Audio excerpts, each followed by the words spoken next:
അഷ്ഹദു അല്ലാ ഇലാഹ ഇല്ലല്ലാഹു വഹ്ദഹു ലാ ശരീക ലഹ് തുടങ്ങിയ പ്രാർത്ഥന, ഷഹാദത്ത് കലിമയും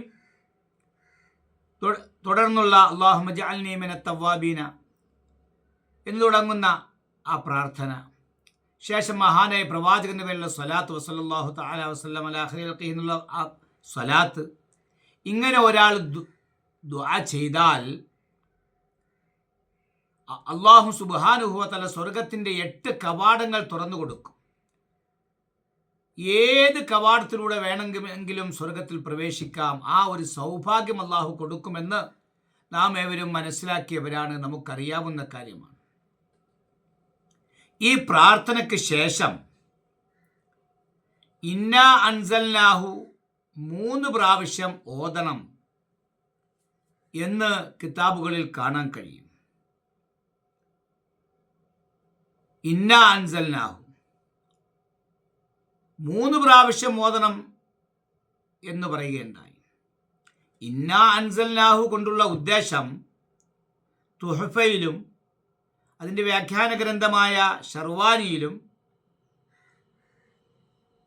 നമുക്ക് മനസ്സിലാക്കാൻ കഴിയുന്നത് ഇന്നാ അൻസൽനാഹു എന്നുള്ള സൂറത്തുൽ ഖദറിനെ സംബന്ധിച്ചാണ് എന്നാണ്.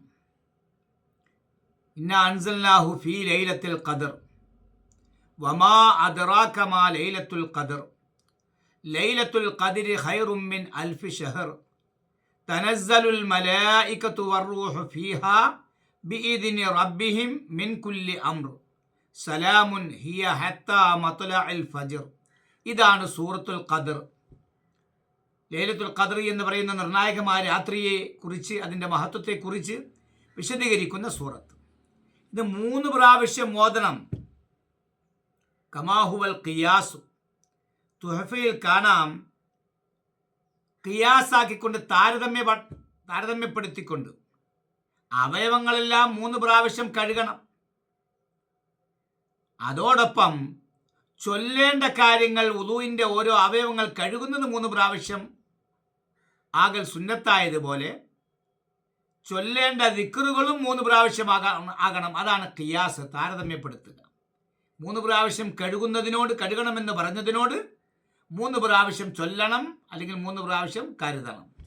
കരുതേണ്ടത് കരുതുക, ചൊല്ലേണ്ടത് ചൊല്ലുക.